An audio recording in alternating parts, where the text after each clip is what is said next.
কে বেতন পান নাই বলেন? আচ্ছা, মাশাআল্লাহ। সবাই যদি বেতন বোনাস পেয়ে থাকেন ভালো, এটা একটা সুখবর। কে পায় নাই? হ্যাঁ, অনেক হাউসেই পায়নি। অনেক হাউসেই। এই যে কোন ভাইদের নিবন্ধন সব পাইছে, এই থেকে নিয়ে নিবেন, বুঝছেন? উনি তো এই মৃত্যু সংকট কেন দিল যে সবাই পায় নাই, তারপরে উনি ওইটা দিল। হ্যাঁ, বেশিরভাগ হাউসেই পায়নি। বেশিরভাগ হাউসেই পায় নাই। কি বলে অভিজ্ঞতা খারাপ। আমার মনে হয় বেশিরভাগ হাউসেই পাইছে। 97,000 টাকা। বেশি ছোট হয়ে গেছে।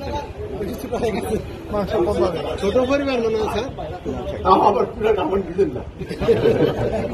আচ্ছা, আর কোনো কিছু? হ্যাঁ, ডিসকাউন্ট না, ছোটটা কিনলেই ডিসকাউন্ট। ও আচ্ছা, স্যার আমরা যাই। শোনেন, এখানে প্রতিবারের মতো